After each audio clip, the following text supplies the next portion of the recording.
नमस्कार, आप देख रहे हैं रियासत न्यूज। मैं आपके साथ जिया कौशल। दिन भर की बड़ी खबरें।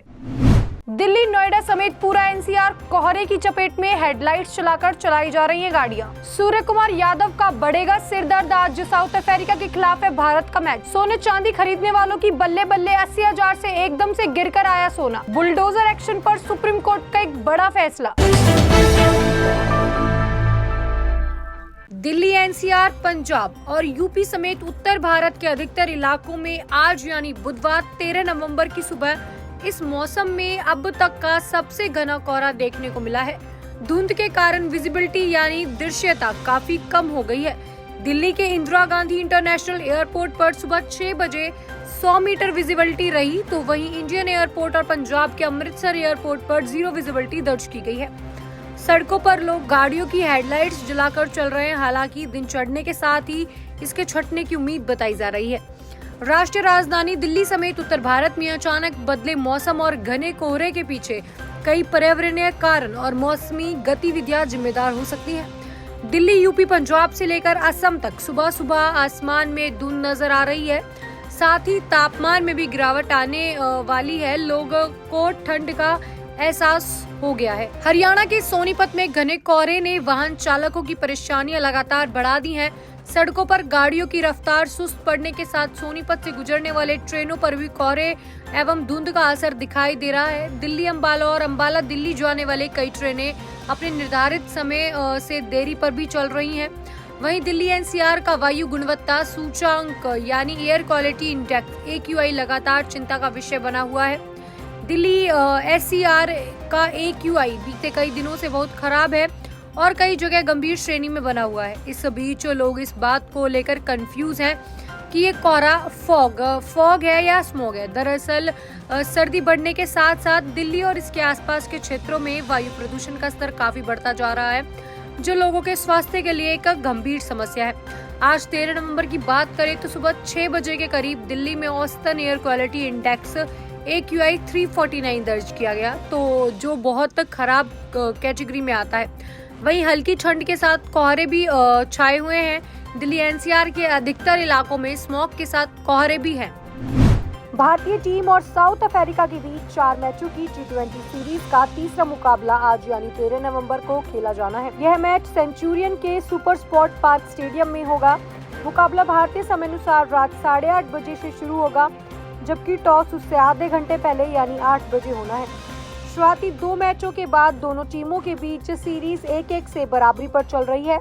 पिछले मैच में भारतीय टीम जीत के करीब आकर 3 विकेट से हार गई थी, जबकि उसने पहला मैच अपने नाम किया था। अब तीसरा मुकाबला जीतने के लिए भारतीय कप्तान सूर्य कुमार यादव को दमदार प्लेइंग 11 मैदान में उतारनी होगी, जिससे उनका सिरदर्द बहुत ज्यादा बढ़ने वाला है। भारतीय बल्लेबाजी दूसरी मैच में थोड़ी कमजोर और जल्द ढहने वाली नजर आ रही थी।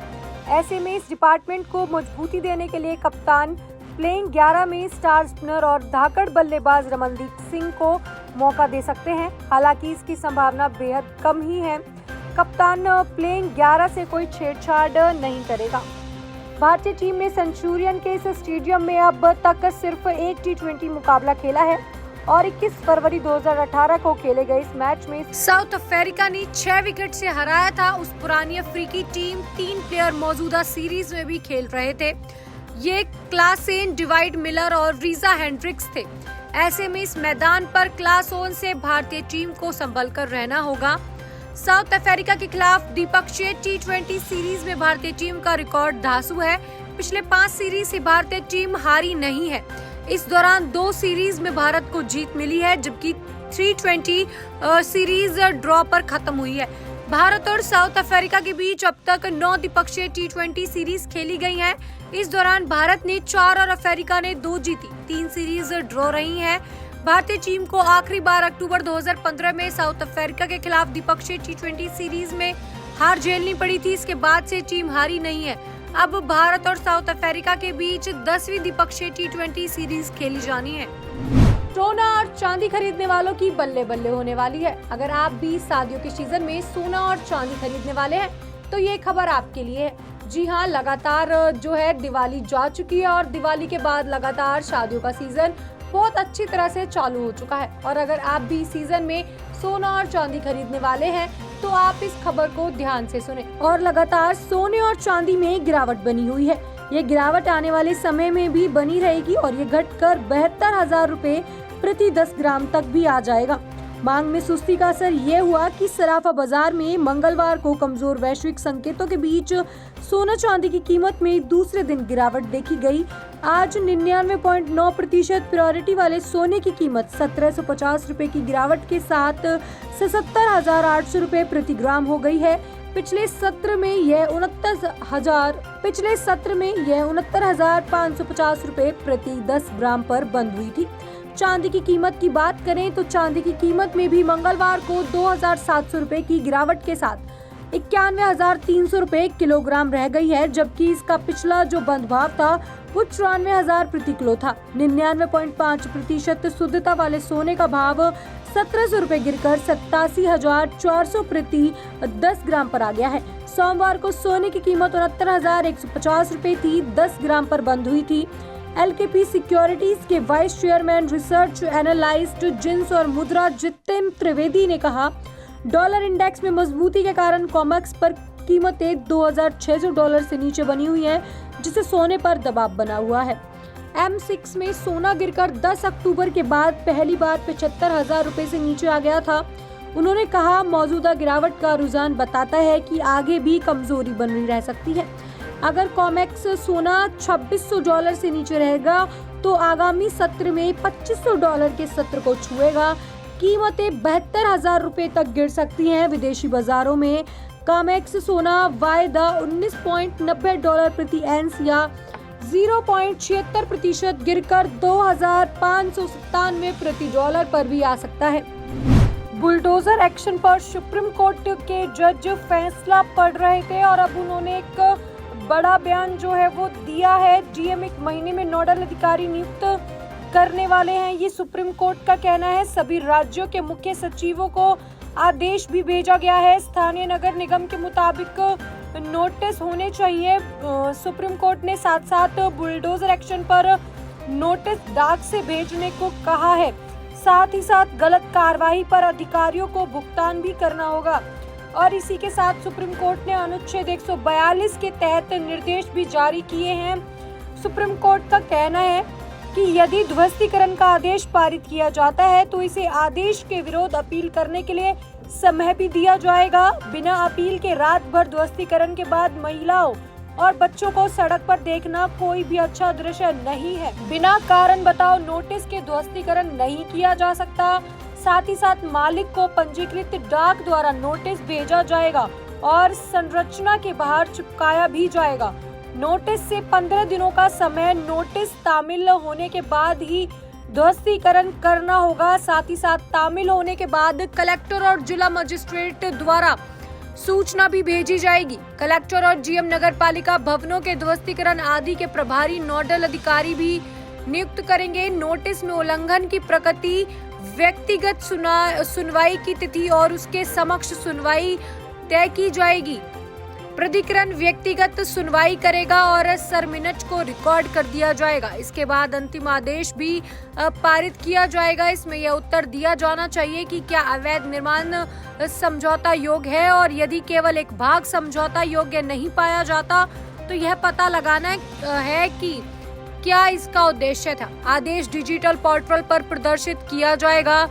आदेश के 15 दिनों के भीतर मालिक को अनधिकृत संरचना और ध्वस्त करने या हटाने का अवसर भी दिया जाएगा, और केवल तभी जब अपीलीय निकाय ने आदेश पर रोक नहीं लगाई है। विध्वंस की कार्यवाही की वीडियोग्राफी भी की जानी है। वीडियो को संरक्षित किया जाना चाहिए। उक्त विध्वंस रिपोर्ट नगर आयुक्त को भेजी जाएगी। सभी निर्देशों का पालन किया जाना चाहिए और इन निर्देशों का पालन न करने पर अवमानना और अभियोजन की कार्यवाही भी की जाएगी और अधिकारियों को मुआवजे के साथ साथ ध्वंस संपत्ति को अपनी लागत पर वापस करने के लिए उत्तरदायी ठहराया जाना है। इस मामले का सभी मुख्य सचिवों का यही निर्देश आया है।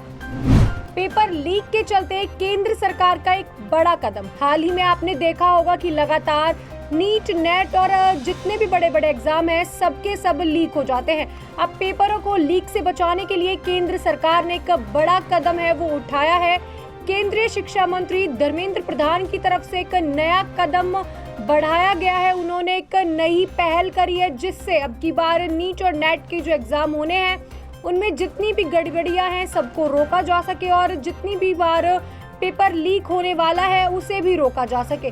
आइए जानते हैं कि केंद्रीय शिक्षा मंत्री धर्मेंद्र प्रधान ने कौन सा ये बड़ा कदम उठाया है जिससे अब की बार पेपरों को लीक होने से बचाया जा सके। केंद्रीय शिक्षा मंत्री धर्मेंद्र प्रधान ने हाल ही में नेशनल एंट्रेंस एग्जाम में गड़बड़ियों को कम करने के उद्देश्य से आगामी सुधारों की घोषणा की है जो जनवरी में लागू भी होने वाले हैं। इस पहल के केंद्र में राधाकृष्णन समिति की सिफारिशें हैं जिसे परीक्षा की अखंडता के बारे में चिंताएं उठाने के बाद राष्ट्रीय परीक्षण एजेंसी एनटीए की प्रक्रियाओं और सुरक्षा की समीक्षा के लिए स्थापित भी किया गया था। अब बात करते हैं पूर्व इसरो प्रमुख के नेतृत्व वाले पैनल ने क्या क्या रिपोर्टें तैयार करी हैं इस सारे मामले को लेकर। पूर्व इसरो प्रमुख के राधाकृष्णन के नेतृत्व वाले पैनल ने परीक्षा संचालन को सुव्यवस्थित और सुरक्षित करने के लिए कई बदलावों का प्रस्ताव करते हुए एक रिपोर्ट पेश की। केंद्रीय शिक्षा मंत्री धर्मेंद्र प्रधान ने इन सुधारों को लागू करने में राज्य सरकार के सहयोग के महत्व पर जोर दिया है। खास तौर से एंट्रेंस एग्जाम की अखंडता को बढ़ाने के लिए राज्य शिक्षा विभागों से समर्थन का आग्रह भी किया गया। साथ ही साथ जनवरी में ये जो परीक्षाएं हैं वो शुरू होने वाली हैं, तो इसके बारे में भी कुछ कहा गया है।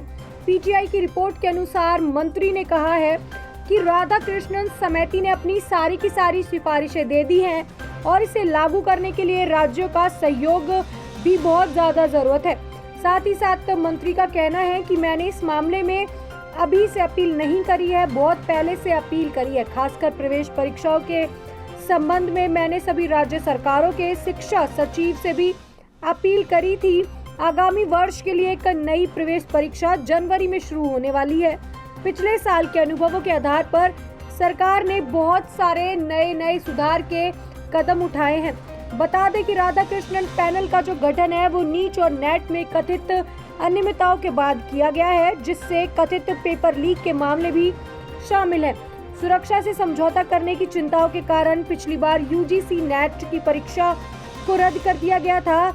SCIR, यूजीसी नेट और नेट पीजी जैसी परीक्षाओं को भी निवारक उपायों के रूप में स्थगित कर दिया गया था। सरकार को उम्मीद है कि ये सुधार आगे चलकर अधिक विश्वसनीय और त्रुटि मुक्त होने वाले हैं। लगातार फर्जीवाड़े की खबरें सामने आती रहती हैं, लेकिन अब की बार जो खबर आई है आप उसे सुन के पूरी तरह से चौंक जाएंगे। उत्तर प्रदेश में एक अजीब और गरीब फर्जीवाड़े की जो खबर है वो सामने निकल कर आ रही है कि एक व्यक्ति को कॉल किया जाता है और बोला जाता है कि अपने फार्मासिस्ट को चेंज कर दो या फिर रंगदारी दे दो। ये जो अजीब खबर है ये आपको भी सुनकर हैरान कर देगी। आइए जानते हैं पूरी खबर। उत्तर प्रदेश की राजधानी लखनऊ में एक फर्जीवाड़े की कहानी सामने आई है। यहाँ एक जालसाज ने स्वास्थ्य एवं चिकित्सा विभाग के विशेष सचिव को कॉल किया और खुद को संसदीय केंद्रीय मंत्री सुरेश खन्ना का निजी सुरक्षा अधिकारी बताया। इसके बाद जालसाज ने विशेष सचिव से निजी काम कराने के सिलसिले में बात की। संदेह होने पर जब मामले की जांच की गई तो पूरी कहानी सामने आ गई। इस मामले में पुलिस ने केस दर्ज कर जांच शुरू भी कर ली है। जानकारी के अनुसार ये घटना तब सामने आई जब जालसाज ने स्वास्थ्य एवं चिकित्सा विभाग के विशेष सचिव शिव सहाय अवस्थी को कॉल किया और एक फार्मासिस्ट का तत्काल ट्रांसफर करने के निर्देश दे दिए। फोन में ट्रू कॉलर पर मंत्री का नाम दिखा रहा था। इस पर विशेष सचिव को मामला संदिग्ध लगा और उन्होंने इसकी जांच करने का निर्णय लिया। ऑफिस में जब इस मामले की पड़ताल की गई तो पूरे मामले का खुलासा हो गया कि यह कॉल फर्जी था। जालसाज निजी लाभ के लिए ट्रांसफर कराने की कोशिश में लगा हुआ था। इसके बाद विशेष सचिव ने मामले की जानकारी हजरतगंज थाने में दी, जहां पुलिस ने केस दर्ज कर जांच लगातार शुरू कर दी है। पुलिस इस बात की जांच कर रही है कि जालसाज ने किस तरीके से विशेष सचिव को कॉल किया और ट्रू कॉलर पर मंत्री का नाम कैसे आ गया। इसी के साथ इस मामले में अन्य कर्मचारियों और अधिकारियों को भी सतर्क कर दिया गया है ताकि भविष्य में ऐसी घटनाओं को रोका जा सके।